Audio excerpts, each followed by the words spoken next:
I tell you, I don't get no respect. No respect at all. Yo, what is good, everybody? Dave Loughran with Awesemo.com. And today, when I was writing the script for this video, it came to me that almost every player on today's list, must-draft players, getting no respect, that's what we're talking about, are essentially post-hype sleepers. And by sleeper, I don't mean 10th, 11th, 12th round. Not all of them, no. Some of them, sure. But guys that were drafted early last year or with a pretty high ADP with expectations that they were going to be awesome. And then what happened? Well, they didn't live up to their ADP, and now everybody hates them. Nobody wants to spend an early round pick on a guy that they drafted in the first or second round last year that just kicked them into the ground, right? But those are the guys that we should be looking at, because now they're being drafted as if they're going to give us the same production or worse as last season. And as you'll see in this video, a lot of guys are being drafted after where they finished at their positions from 2020.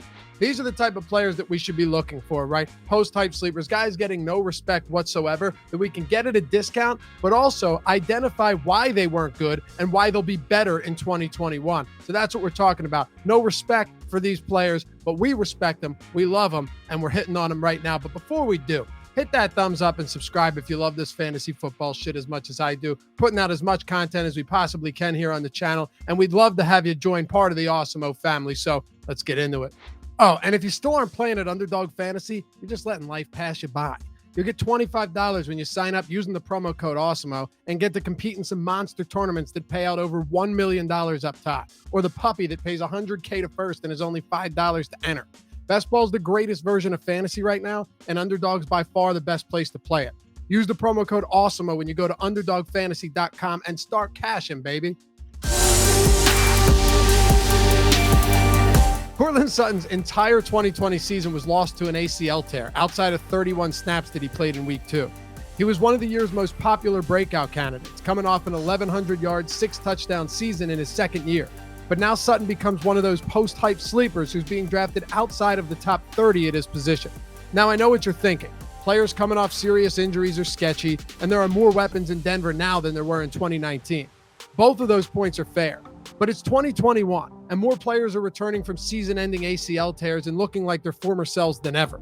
Sutton has actually been relying on friends to help him in the recovery process too, like former Bronco Demaryius Thomas, who tore his ACL and returned to have a stellar career, and current Broncos Von Miller and Bradley Chubb, who weren't slowed by the injury at all upon their return. And given that Sutton went down in week 2 of the 2020 season, he'll be nearly a full calendar year removed from the injury when he comes back. And while it's tough to put too much weight into player speak, Sutton said that he trusts his knee entirely and is going to come back the same player, plus some.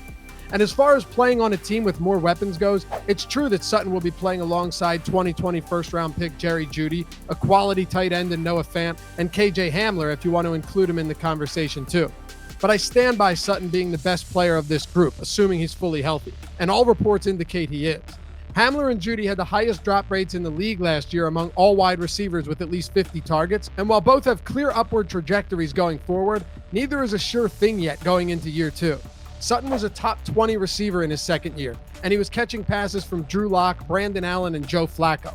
He was also 7th in red zone targets and had a higher contested catch rate than Julio Jones.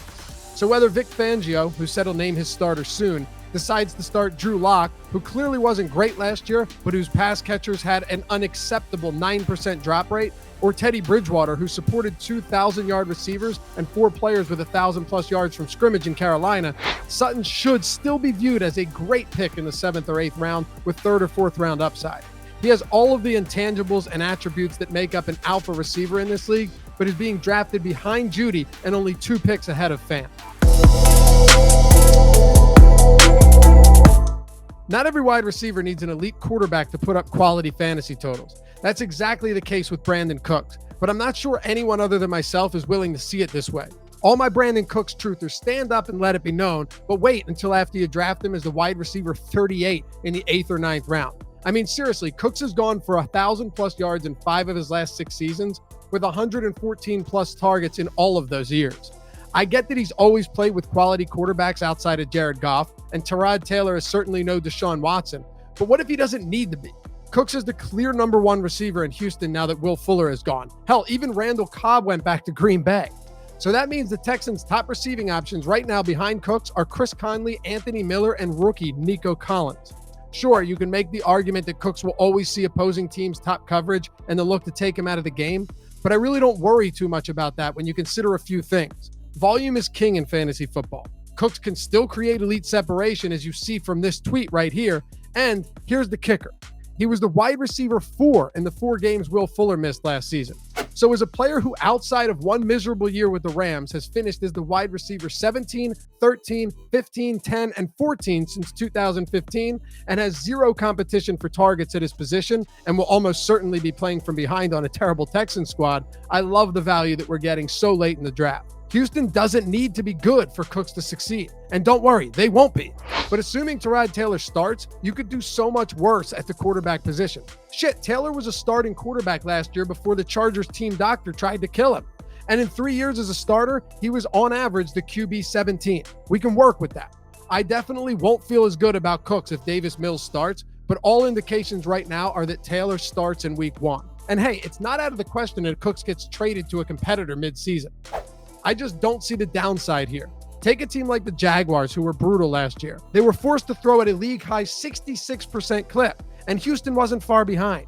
If nothing else, Cooks is almost certainly going to see his highest target totals as a pro in 2021, and I'm definitely here for it. How many tight ends can we say are less than 2 years removed from having a stretch of 5 games where they were number 1 at their position by a mile and are now going drafted outside of the top 100 picks? Well, Zach Ertz is one of them, who I actually think is a strong sleeper as the last pick in your draft, and Tyler Higbee. It's another perfect example of a post-hype sleeper with Higbee, who in 2019 racked up 43 receptions for 522 yards and 2 touchdowns on 56 targets over the final 5 weeks of the season, of which 4 of those games saw him eclipse 100 yards. This wasn't just some fluky stretch of games for Higbee either. All of those weeks had one thing in common. Gerald Everett was either out or limited to the point where he barely saw the field. Higbee's snap share went from 53% over the first 11 weeks to 94% over the final 5 weeks, and his target share soared to almost 26%. Now, I'm obviously not suggesting Higbee is going to have a 25% target share in an offense that also features Robert Woods and Cooper Kupp, but he won't need that to pay off his price tag in 2021. Higbee's coming off the board as the tight end 11 with a 101 ADP. And given how quickly this position thins out after the early rounds, I'm absolutely chasing the upside here. Noah Fant is being drafted more than 20 spots ahead of Higbee, despite also playing on a team with plenty of weapons and a less talented quarterback. Robert Tonyan is going almost a full round ahead of Higbee, and he'll have a tough time replicating that insane 19% touchdown rate from last year. And Dallas Goedert looks like he'll have some serious competition with Ertz again this season. Yeah, he's going almost 3 rounds before Higbee. I also love that Higbee, despite his decreased target share last season, was 7th among all tight ends in deep ball targets with 10. He's a perfect fit at the position for Matthew Stafford, who loves to air it out and can easily support a top 5 tight end finish like he did with TJ Hawkinson last year. There might be some mouths to feed in LA, but this will be a far superior offense to anything Stafford saw in Detroit last year, and he'll make sure these guys eat. Higbee is by far my favorite tight end to load up on if you miss out on the top guys early in the draft. I'm pretty amazed by the overall disdain for Miles Sanders this year. I mean, almost everyone hates him, and I'm okay with it. Like almost every other player on this list, Sanders was someone who failed to meet expectations last year and has since left a bad taste in people's mouths. But should we really be worried to the point where Sanders isn't being drafted until the 4th or 5th rounds?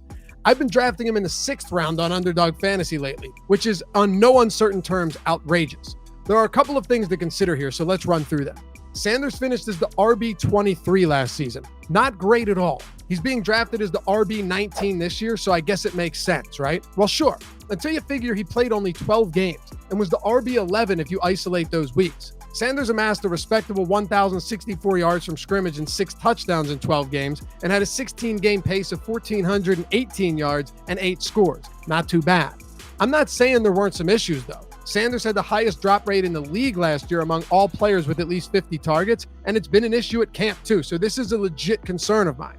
But he only dropped 5% of passes as a rookie and was targeted 62 times. So there's reason to believe this issue is very fixable. And sure, Sanders also dealt with some injuries throughout the year, but as a rookie didn't miss a single game. Sanders was 9th in yards per contact after attempt in 2020 and had 3 of the year's 10 longest runs among anyone at his position, all of which came against stout defenses. All of this while playing behind an insanely banged-up offensive line that lost 2 starters for the entire season before it even began and saw their Pro Bowl tackle play either hobbled or not at all. Not to mention, Carson Wentz was so bad that he only needed 12 games to lead the league in both fumbles and interceptions. But here's the biggest concern to address with Sanders, and that is the timeshare. And those fears intensified when we heard that first-year head coach Nick Sirianni was splitting reps between Sanders and Boston Scott at camp. Not to mention, people were unnecessarily worried about the arrival of Kerryon Johnson, who has since been cut. Well, Sanders has been handling almost all of the first-team reps at camp over the last week, and there's no reason to believe he isn't the clear lead back in Philly. 4th-round pick Kenneth Gainwell and Scott could get mixed in a bit, which is why I'm not suggesting you go and draft Sanders in the 2nd round or anything like that. But I'm grabbing him up as a late 4th or 5th-round pick. There's just too much upside to ignore at his ADP, and he is way too talented to not be able to put up a huge season in 2021. And now to our number 1 must-draft player that's getting no respect in 2021. But before we do, you got to head over to Awesemo.com. Check out this brand new draft kit that we've got. It's incredible. Created by experts who've profited over $7 million playing fantasy sports. For real, these guys are going to help you crush your drafts this year with tools like the Draft Wingman that's powered by projections from the number 1 ranked daily fantasy sports player in the world, Awesemo himself, and includes a one-of-a-kind recommendation engine that takes into account your prior picks to ensure a well-rounded team and optimal draft. Draft Wingman is also outfitted with best ball specific recommendations, including our stack highlighting feature, which helps you create your all-important best ball stacks. If you want more details, or maybe you're already down to join us for an incredible NFL season, go to awesemo.com/draft kit and use the promo code WR, that's WR, to get the entire draft kit for only $9.95. We'll catch you over there. You've definitely heard me talk about Clyde Edwards-Helaire before. I get it. But I can't believe his ADP is still falling. So hang with me here. It might be the most insane ADP of almost anyone in the draft, and I'm saying that about a guy who's going in the early 3rd round. Edwards-Helaire was the RB11 through the first 6 weeks last season, and that was with him going scoreless in weeks 2 through 6. He averaged an elite 23 looks and 21.3 touches per game over that span, until, of course, Le'Veon Bell came to town and ruined everything. But Le'Veon Bell isn't in Kansas City anymore, and judging by recent remarks, this guy's never coming back. The Chiefs' backups now are Darrell Williams, who has 93 career carries across 3 seasons, Jerick McKinnon, who's averaging 3.6 yards per attempt over his last 3 campaigns, and Darwin Thompson, a complete non-factor. Is it possible that McKinnon gets a little passing down work? Sure, maybe. But Andy Reid's feature backs have been dominating for nearly 2 decades. Since 2004, Reid's top backs have finished as the RB8 or better 13 times and the RB5 or better on 9 different occasions. That's just insane. And Edwards-Helaire is the only back Reid has ever drafted in the 1st round. It is worth pointing out that the last couple of years haven't been great for Kansas City running backs, but Edwards-Helaire was a rookie who dealt with nagging injuries and mediocre run blocking, and before that, Damian Williams just wasn't very good. In 2018, Kareem Hunt played only 11 games and finished as the RB12. He had over 1,200 yards from scrimmage, and get this, 7 touchdowns, both on the ground and through the air in this very offense. And the year before that, he was the RB4. You get my point. Andy Reid produces elite running backs, and if Edwards-Helaire reassumes the bell cow back that I'm expecting him to, he's going to absolutely crush. I really don't care that he wasn't good at the goal line last year. Kansas City completely retooled their offensive line, and they have the most explosive offense in football that's going to consistently put their top running back in favorable spots. I mean, why is Najee Harris being drafted ahead of Edwards-Helaire? His offensive line is suspect at best, and Ben Roethlisberger's no spring chicken, you know? I'm taking Edwards-Helaire over Antonio Gibson and Joe Mixon too. Say what you want, but a 3rd-round ADP is just stupid. Oh, and one more thing. Edwards-Helaire played only 13 games last year, but his 16-game pace was 1,353 yards from scrimmage and 6.2 total touchdowns as a rookie, with much worse run blocking that'll get this year, and Le'Veon Bell breathing down his neck. Well, of course, not long after originally recording this video, maybe an hour or 2 to be exact, Clyde Edwards-Helaire, number 1 on this list, goes down with an ankle injury. It doesn't appear to be too serious, but we still don't have the results yet, so I'm throwing this in here to say, in the event that it is serious, adjust your rankings accordingly. If it isn't, well, go on as you already have been. Head over to Awesemo.com. Check out everything we've got, like the draft kit for only $9.95 if you use the promo code WR when you sign up. Go to Awesemo.com/draft kit. Hit that thumbs up and subscribe before you head out. And remember, follow me at Loughy_D. It's LOUGHY_D over on the Twitters. We'll catch you back here for the next one. Peace.